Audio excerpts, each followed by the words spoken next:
Hi, everyone. I'm so thrilled to see everyone's faces and join with you tonight. It is April 3rd, and we are talking about reproductive and sexual justice. This is kind of a part A. We're not going to be focusing very much on abortion, and we might have another session where we do focus a little bit more on that in the near future. But this is about some broader aspects of reproductive and sexual justice. And we're going to start tonight with just a little bit differently. We're still going to do our introductions, just like we always do, with our name and that we want to use in our preferred pronouns. And this time, instead of answering a question, there's just been a lot of hard stuff lately, and I think laughter helps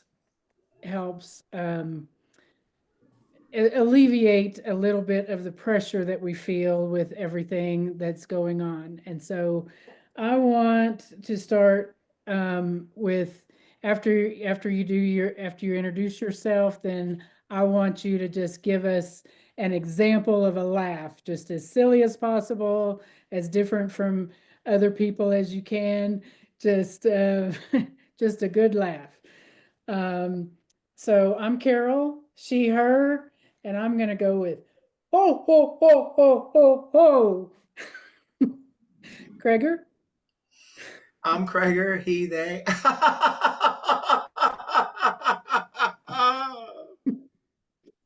Okay, Lynn? I'm Lynn, she, her.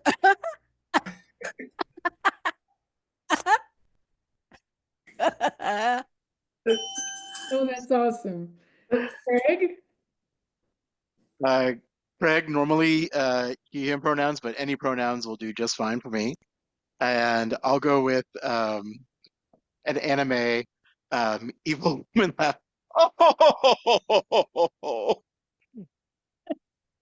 Okay. Jared? Hi, Jared. All of the above. My husband's over there in the corner, over there doing his best. And I'll go with Oh,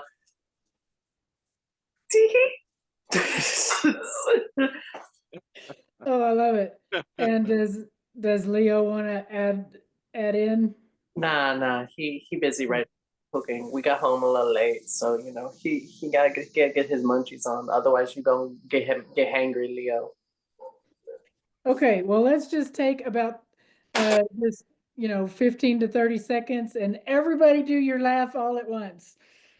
Ho ho ho ho ho ho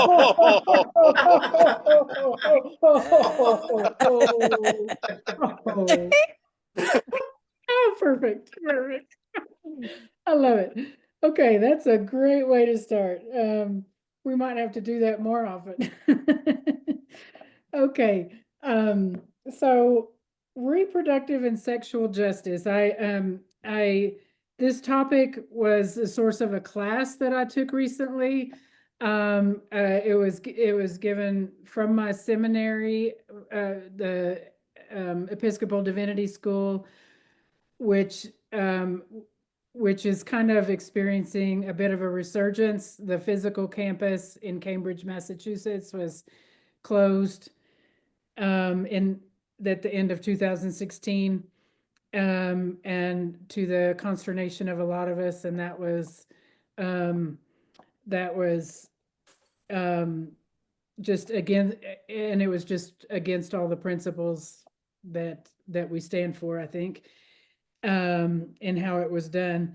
And anyway, so I'm really thrilled about the way it's trying to have a resurgence and get back to having degree programs and things. And anyway, so this class featured some readings from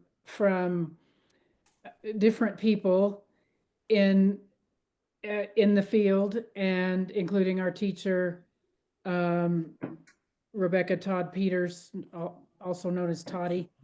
And then we had colloquia by some of the authors that we read.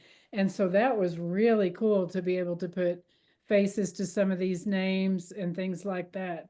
One of them included one of the founding mothers of the principles of reproductive justice, the pillars, and her name is Toni Bond. And what happened in the mid 90s was there was a conference that that had to do, hi Alec, that had to do with the um, affordable care with universal health care. Excuse me, I guess it wasn't called ACA back then, but it was about universal health care, and a few of the African American women in attendance kind of recognized that there were a lot of gaps in the proposed system, particularly in relation to the needs of Black women. And so they developed some of these pillars, which are really overarching and I think affect a great deal of how we look at morality and ethics and justice. And so I want to hold those up. I want to tell you about them, and I want to just hold those up as a principle to as principles to look at in terms of how we how we specifically look at reproductive justice, reproductive and sexual justice. They started with 3 pillars and they added the 4th in 2004. And this just formed the basis of a big movement, and it's had a lot of influence in terms of policies, both inside the church and in politics. So I'm just going to go over these 4 pillars and some of the principles behind them, and then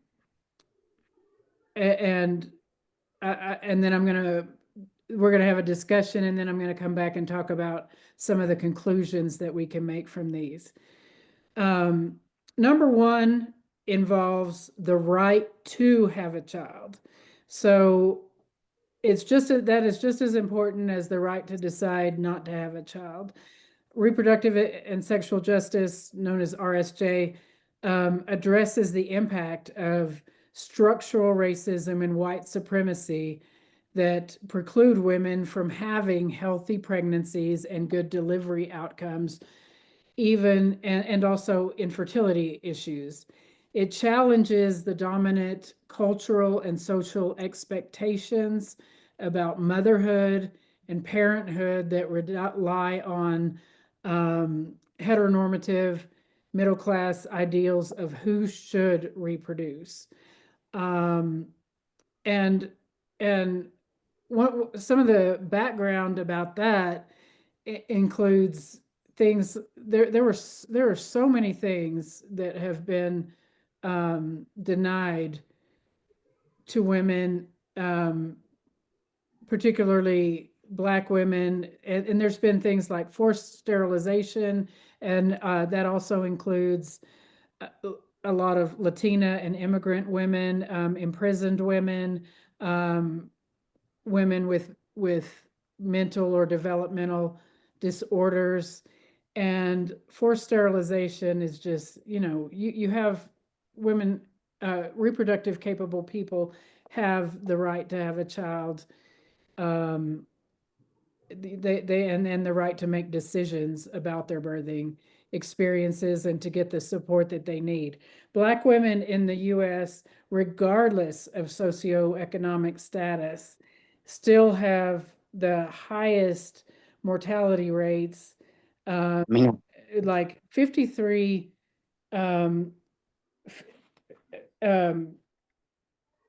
like 53% higher mortality rates than white women.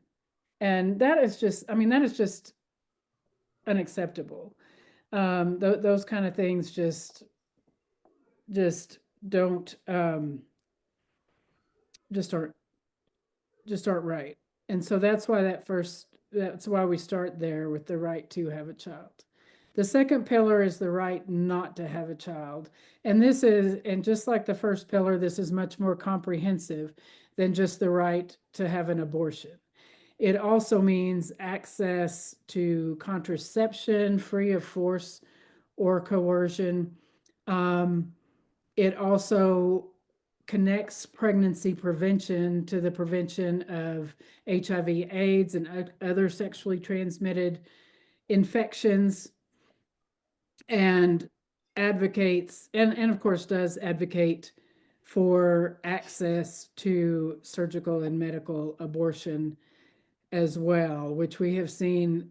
We've seen the devastating effects of the reversal of that, of Dobbs, and some of the ways that women are being even imprisoned just for having a miscarriage. I mean, it's just unthinkable to me, some of the repercussions of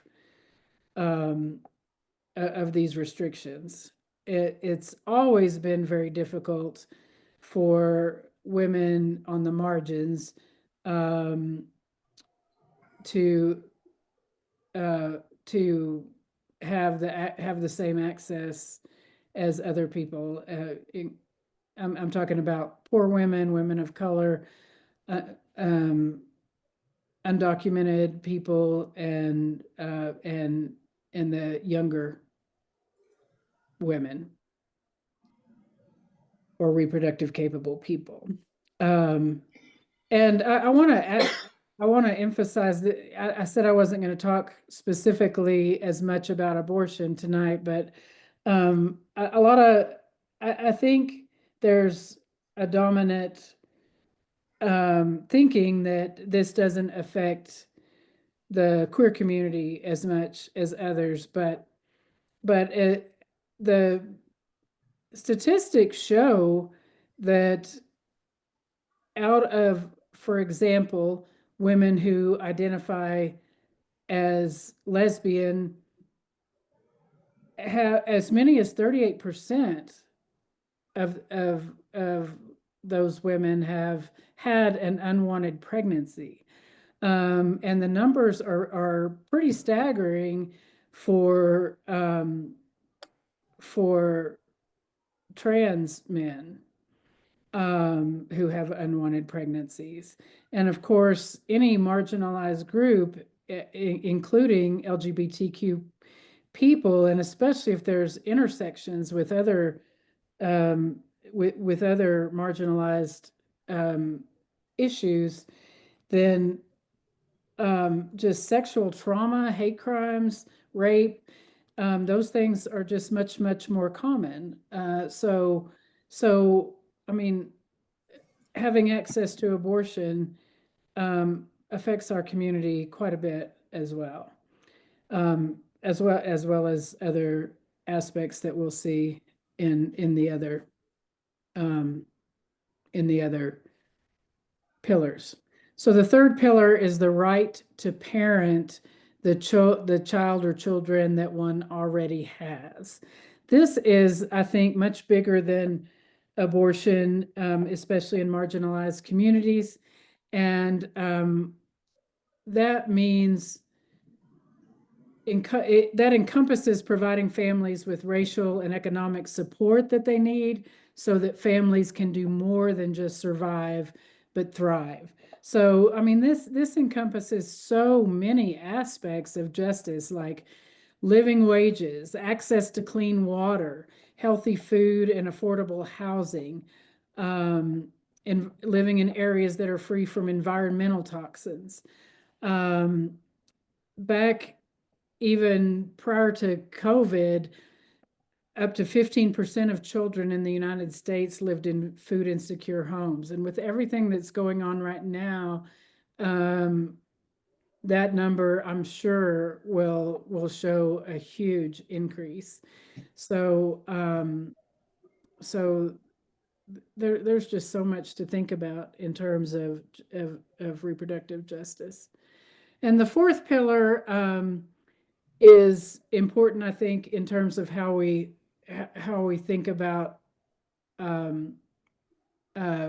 Christianity and morality and ethics. It is the right to sexual pleasure, and a lot of Christian politics, white Christian nationalism, etc. I think that like Project 2025, for example, really, there's been some new evidence lately of how much that means fulfilling what's thought to be traditional family roles of dominant male presence and the woman just being quiet and barefoot and submissive and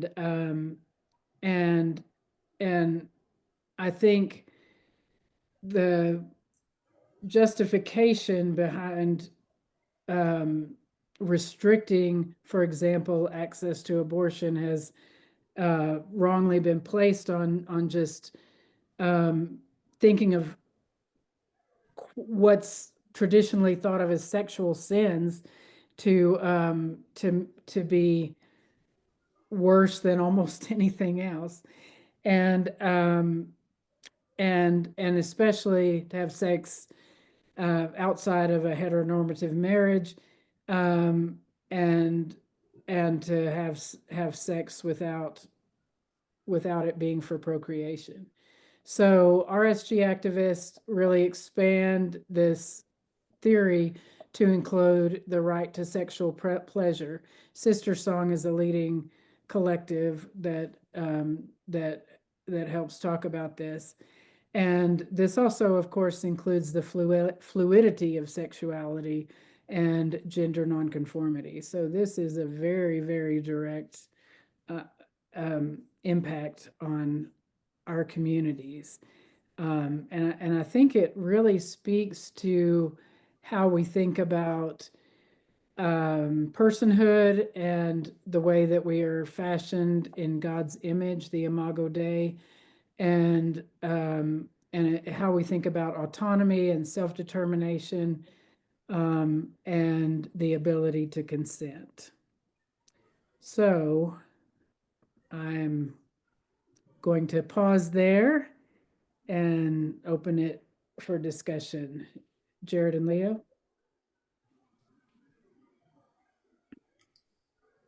Oh man, them four pillars. So the I raised my hand at the first pillar because specifically, you were discussing the disparity between the infant mortality rates between the Caucasian community and the African American community, and I think it's also important to note. So like the studies that also are surrounding that too, because I mean it tells an important message that seems like without the proper context, we may forget where we live. So there's also one statistic that's kind of like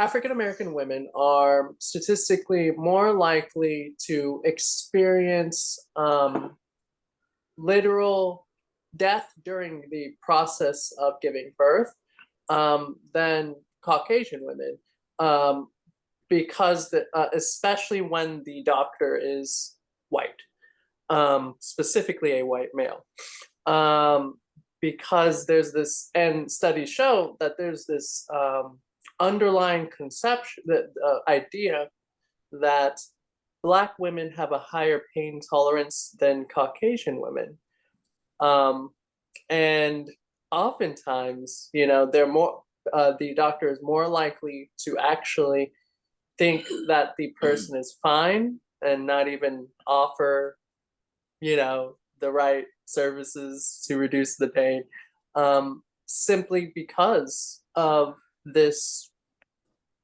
because of racism. Yeah, and I think that was very embedded in our history. And there was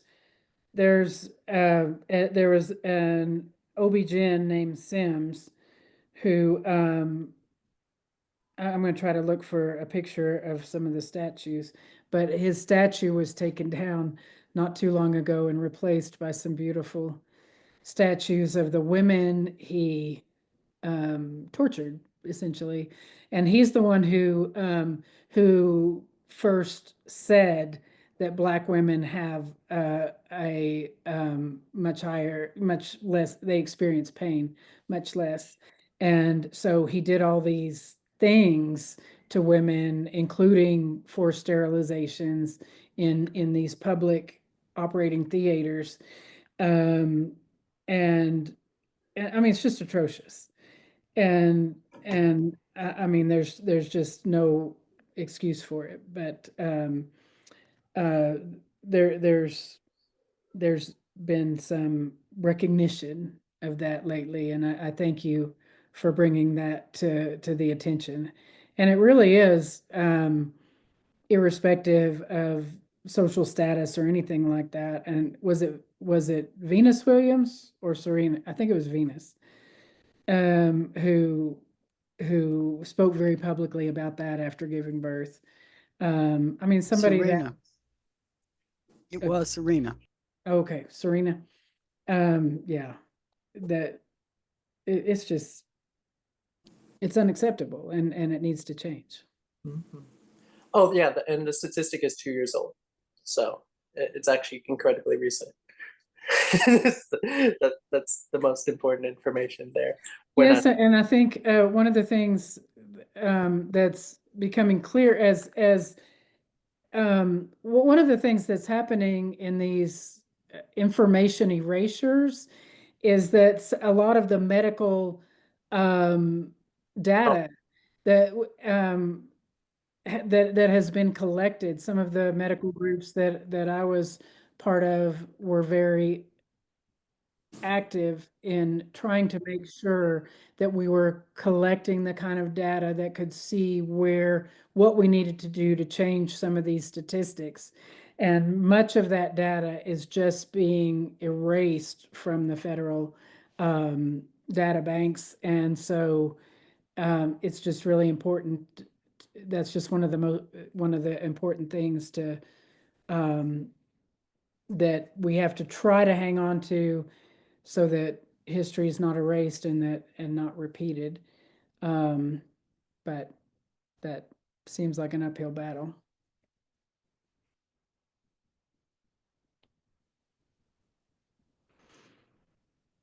We don't talk, even in our church, very much about sex. Or like things like that fourth pillar, the right to sexual pleasure. So I think that we, as a queer church community, as I think we have unique opportunities to help change the narrative. Do you have any thoughts about that? First of all, do you agree that changing the narrative Well, needs to Yeah. happen? That was going to be my question. That to me, the single thing that separates the queer community from the not queer community is our sexual preference. I mean, that's it. And so the question is, do we need to talk about it? I think that, I mean, if you look at us as individuals, I mean, every queer person, has the same bodily functions as a non-queer person. We go to work. We went to school. We have a mother. We have a father. We pay taxes. We get a job. We are normal in every other way to every other human, but it's our sexual preference that is what sets us apart. So I guess my first question would be, um, as a, do we need to talk about it? Well, not do we need, because that would be a yes or no question. What would be the benefit of talking about it more, since we are all there and we are all queer and we are all in church? Well, I think the basis for religious discrimination against queer people is based on, like you said, I mean, that's our only difference. But I mean, women, a lot of the homophobia and sexism are very, very related.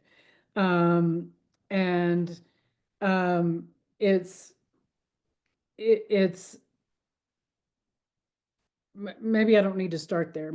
That's kind of that's kind of a different topic. But I mean, just the fact in religious circles, just the whole idea in traditional Christian spaces is that it is just the Victorian heteronormative idea that sex is supposed to be within a one man, one woman marriage, and that Primarily for procreation. yes, Yeah. and that is something we need to dismantle. And I think some of these statistics, some of these things about like uh, why there's so many unwanted pregnancies in our community, why there's so much, why things like people not protecting themselves in terms of contraception or sexually transmitted infection protection. Some of it has to do with not having proper education or not having proper access to medical care. So so um, I think just presenting another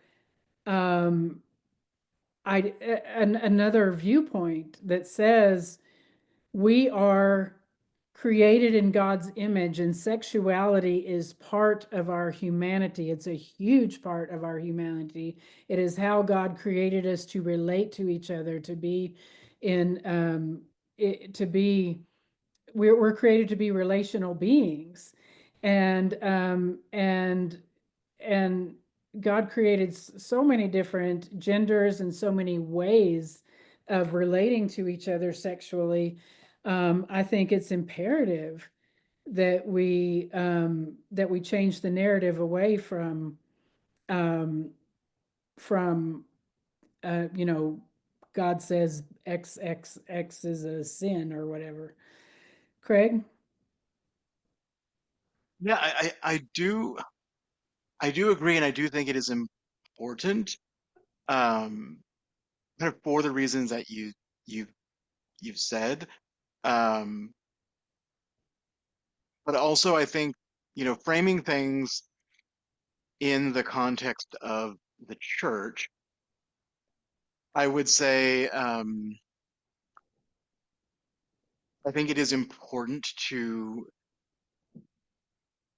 share and emulate that message, as challenging as that might be, because it Yes. is a confrontation of a taboo, um, that is, number one, unfounded, and number two, forms the basis for quite a bit of deeply ingrained, like puritanical, like societal prejudice within the framework of our nation, even as it exists today.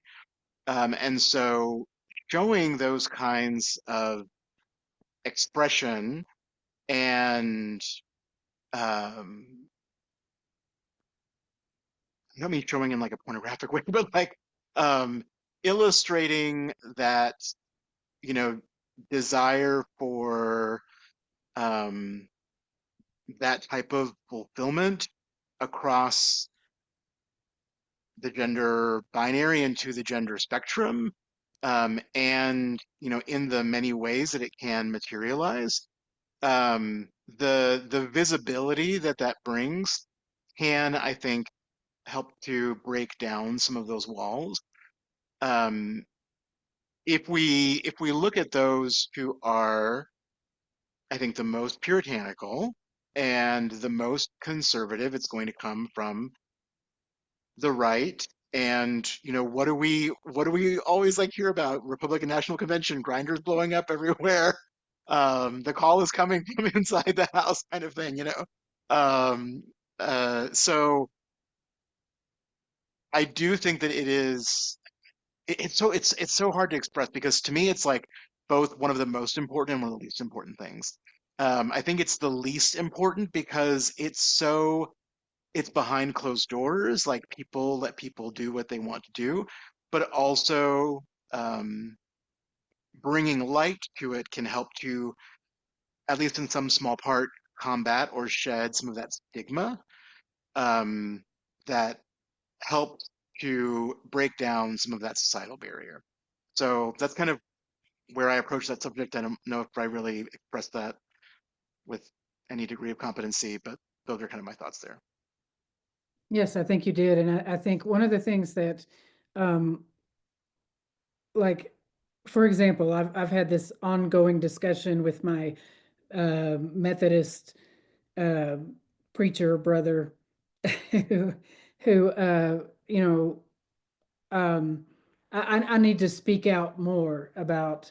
But one of the things that I've been the most offended by is that um, I think that from somebody like in his position, um, I I think he assumes that someone queer does not have a sexual ethic. That he thinks that that you should, you know, that if you're not either having sex within a heteronormative marriage or celibate, then that's the extent of a sexual ethic in his book, and I think we need to express what our sexual the what a queer sexual ethic looks like. And I think our denomination has been awesome about putting that in things like our vision statement and things like that, celebrating people's sexuality, but not ignoring the ethics of it, of not being in a sexual relationship that is like abusive or non-consensual or an unequal power dynamic, things like that. You know, just things that just creating our own narrative. Alec?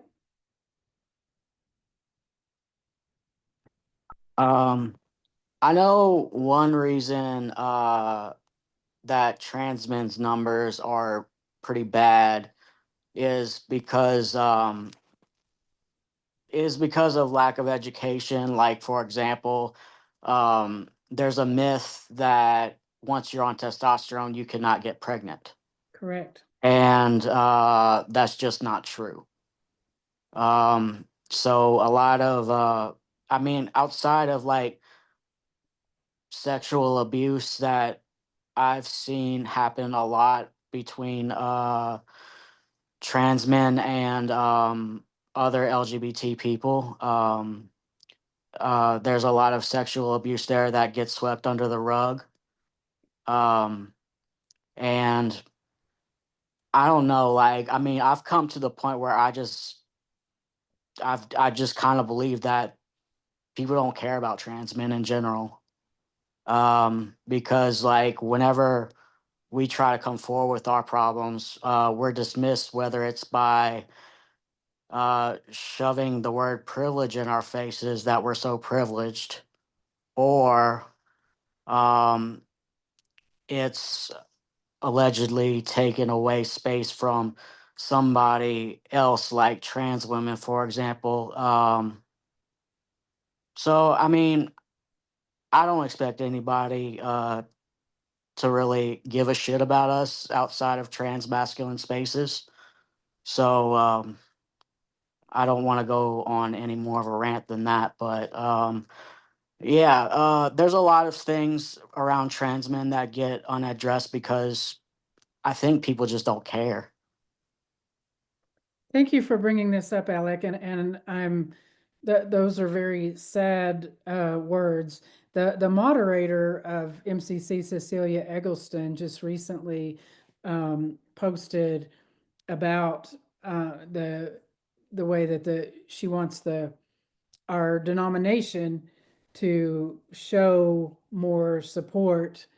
I shouldn't say what she wants. I'm saying that what the denomination stands for, and that includes the support of trans people, non-binary people, and she's been pretty vocal about that, and I appreciate that.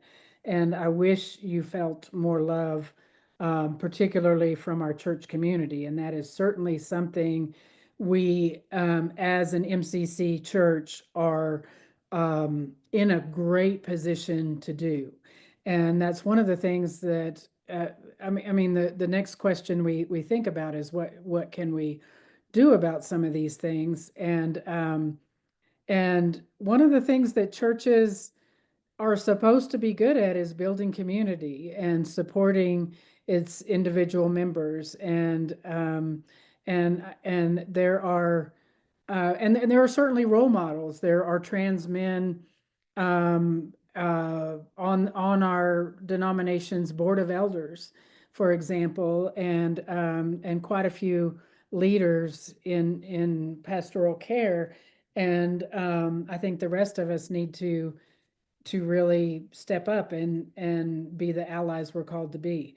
The other thing I really appreciate you bringing up, Alec, is education. And that's another place that I think an MCC church, I mean, how many of you have ever even really heard about, anything good about sex in a church? Okay, thank you, Craig. I think it's rare, and I think that's one of the reasons I think it's good we're bringing this up. But what about, I mean, I remember the sex education I got. I didn't even, I mean, it was like through school and Girl Scouts, and my parents tried to add a little bit in there, but I mean, it had nothing to do with sex. Or and I didn't even understand that a period involved blood. That's how bad my sex education was. And I don't think that's, I don't think, and certainly most sex education, even in the modern day, I don't think it addresses the needs of LGBTQ people, or teens or anything. And so, Alec, I really appreciate you bringing that up. What if sex education happened in the context of a church and in a loving and thoughtful way, like from some of the brilliant minds that we have um, available to us in our churches. So that's just something to think about. And Lynn, I think you had your hand up. You took it down, but Yeah. Yeah, I did.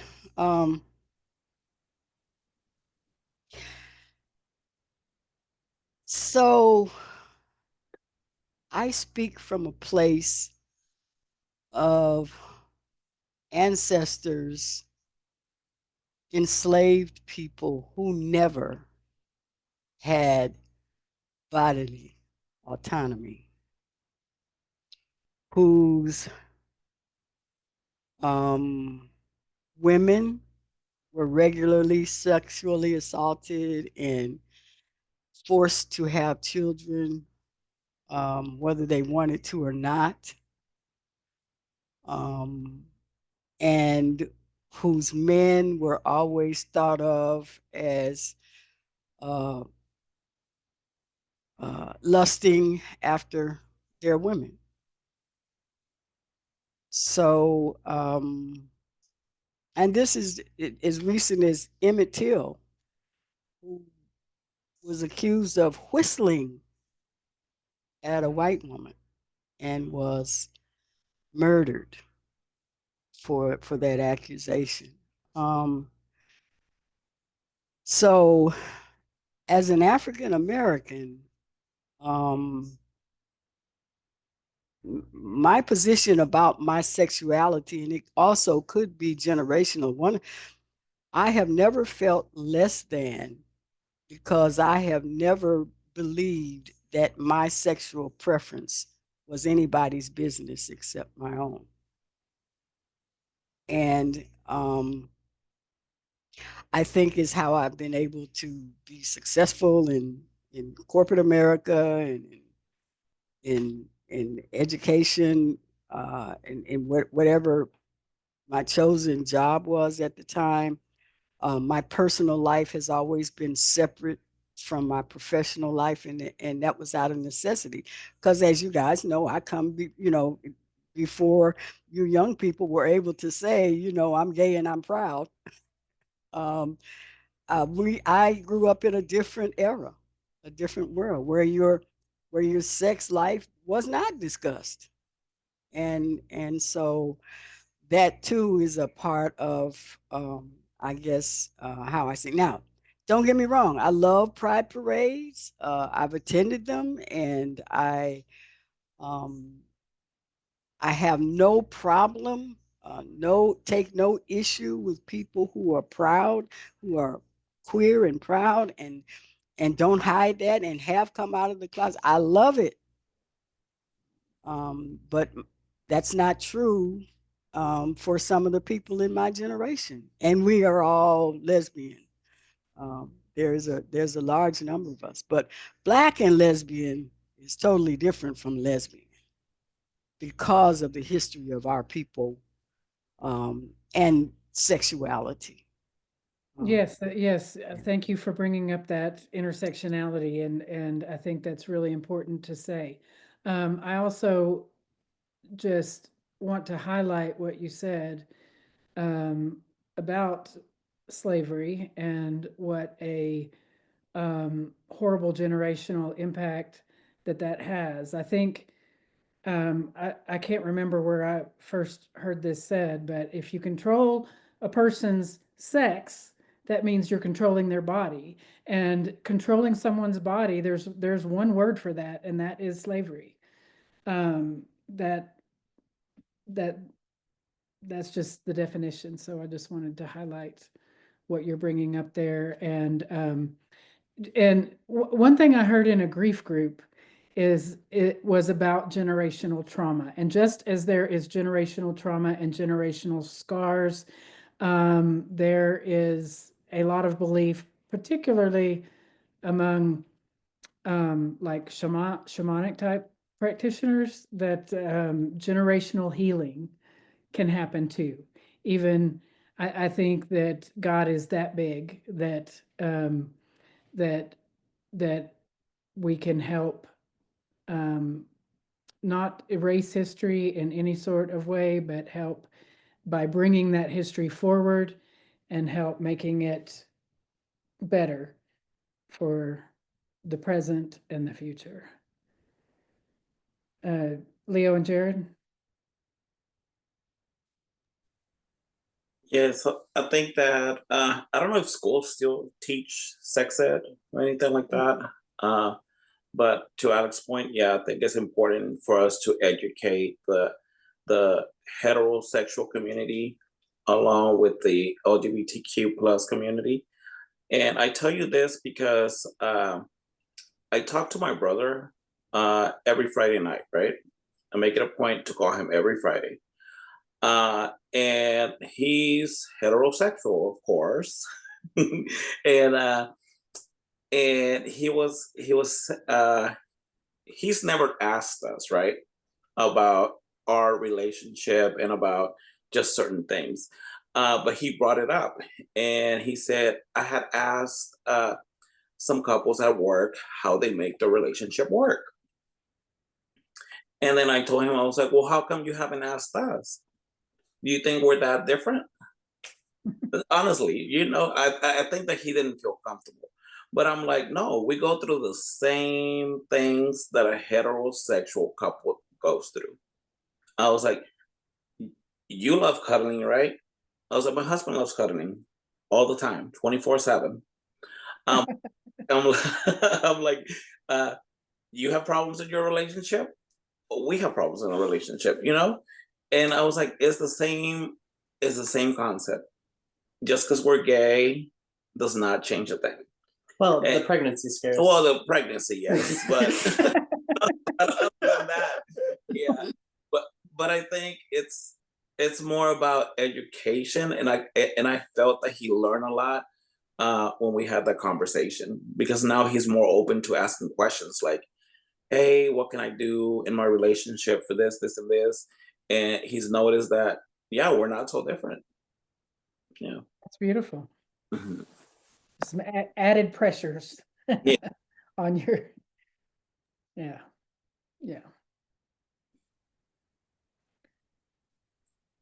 Well, I want to highlight just some of the things that we said about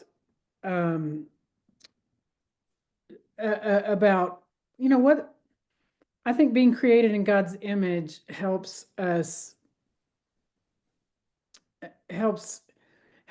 learn a little bit about God and the God of love. I believe that like I said earlier, we are created to be in relationship, whether that's a romantic partnership or whether that's the community of the church or whatever. We're not meant to go through this life alone in any fashion. And just respecting each other, just recognizing that we are all also meant to have a relationship with God, that God is trying to break in with love and and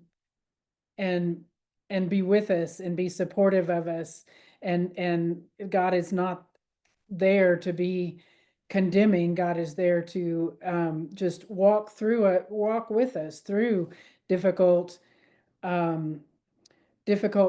And I think we all need to learn from each other. I think one of the I think some of the most influential people in my life, in my religious walk, have been some of the transmasculine preachers that I've known through this denomination. And I just think we all have so much to learn from each other. But just just transitioning seems to me like one of just a very profound, difficult thing to go through, and to hear some of the transmasculine, well, just trans people in general, the walk, how they went through these decisions, and how God was there for them, and how that grew their relationship through that really difficult time and those difficult decisions about how to be in the world. That really made an impact on me. And and I think that's something that we can all share with others, is how our walk with God has been there even through decisions like relationships and whatever, how we present in the world, how we come to decisions about children and family life and everything else. And I think that sexual oppression, particularly religious oppression, and shaming people and trying to trying to just define how people should do things, like in other words, like saying that you shouldn't present as the gender that you know you are, that you shouldn't be in a same-sex loving relationship, that you shouldn't have an abortion, all of those kind of things, putting rules on people like the Pharisees were doing in Jesus's time, instead of helping people to make their own decisions and helping them walk with God in their own way. Just takes away that relationship. It takes, and that's the opposite of what we're called to do as a church, in my opinion. Jared and Leo.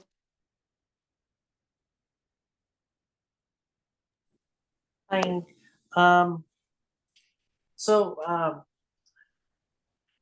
think this has always been, so I think I'll start off with saying, like I've seen firsthand, as someone who doesn't have a womb, the effects of this through my clientele. So like, for instance, we have clients that, they come, they don't know they're pregnant and they can't abort, right? And so they have to deliver stillborn babies or whatever, like in an inpatient treatment facility. And it's traumatic. And I'm walking these girls through these things. And, I say that to say, usually it takes a lot for people to figure out that their belief system has betrayed them, right? Usually it takes a sort of dark night of a soul for someone to really recognize what they've been doing all these years, what they've been voting for all these years, what they've fetishized all these years. Like last week, if you notice, I did talk slightly about, the connection that we have with, our bedroom politics getting in between us and making rational decisions. And so I say this jumble of things to say, usually with this change in legislature, with the policing of the reproductive health of our female community, there's been a lot of opportunities for the most influential population in America, the women, the white women, to see a lot of the flaws of their fetishes, of their belief systems played out, that I've witnessed right before my eyes. And usually it's during these time periods, these dark nights of the souls, where it is the easiest to radicalize someone towards doing the right thing, towards believing they're correct, towards, caring about other people, towards empathy, towards, recognizing that, wait a second, now that this is happening to me, this is really, have I really always been about this, right? It's so, now that this is the world that we live in, right? Now that it's finally at the doorsteps of our Caucasian community, I think it's very important for us to recognize how crucial it is for us to capitalize on the pain and the rejection that our more conservative sisters and brothers may feel whenever they find themselves at ends of this terrible status quo, like our military vets, like, you know, anyone who's experienced any form of unplanned pregnancy, like anyone who's old, right? You know, like, right? Like anyone who has to deal with any form of disabilities, right? You know, like, and that this is really just the like a couple months in the first year presidency. As the time will go on, there will be more and more people that will be disenfranchised, which will create that sort of dark night of that souls, right? There will be more and more people having a reckoning. And we have to make sure that our arms are wide open for our brothers and sisters whenever they realize the error of their ways, whenever they realize that, yes, I was wrong about this. Because, you know, nobody wants to feel kicked whenever they're down, but if their family rejects them, they still deserve a family, right? You know, like it's some, and this world is actually kind of built like that. That's a fundamental way that God always always operates, right? Like I've seen many CPS cases work like that, where, you know, even if the mom doesn't work out, this kid will have a mom, right? Even if this, you know, you go through hell and you lose all your friends, there you will find new friends, right? Even if your family fails you, you will find a new family. That's always been how this place has somehow worked out, so long as we remember to capitalize on these moments, right? And so I say all that to just remind us that as these pillars are being coached, right? The cool thing is it provides much more opportunity for radicalization, much more opportunity for community, much more opportunity for, you know, people from, doesn't matter where, Republican, Democrat, socialist, Nazi, right, to come together and commit vandalism. There's the violence again. Okay, Krager. Property violence isn't violence. What did you say? What kind of? Oh, I said property violence isn't violence.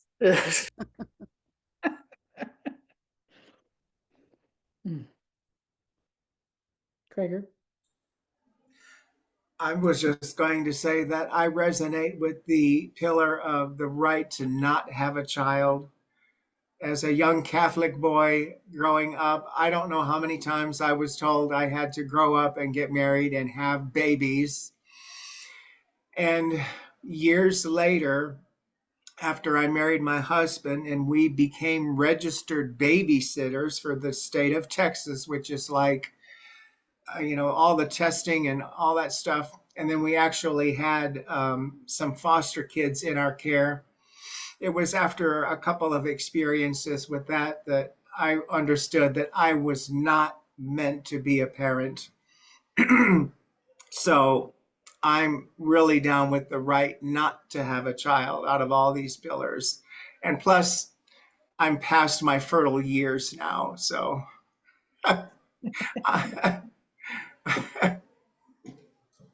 Okay. Well, why don't you just pray us out from here? all right. Holy Spirit and Holy God, we're grateful for another opportunity to come to God Talk tonight and to share and to be community together. We all have many choices that we can make in our lives, and You know, we could have chosen to go to happy hour. We could have chosen to sit in front of the television. But instead, this group came together this evening to talk about stuff that really means things in our lives and in other people's lives. And it's great to just have a conversation and to listen to what other people have to say. It's a blessing, God, and we thank you for this opportunity. As we move forward through the rest of this week, we just ask you bless us and keep us safe and keep us mindful that every day presents us an opportunity to shine your light and love out into this world in some way, big or small. And we're thankful for that in Jesus' name. Amen. Oh man. Thank you. Thank you. Amen. Amen. Okay, we'll see you all Bye. next week. Love you all. Good week. Have a great rest of the week, everyone. Thank you. Y'all too. Bye, everybody. Love y'all. Love you. Bye-bye.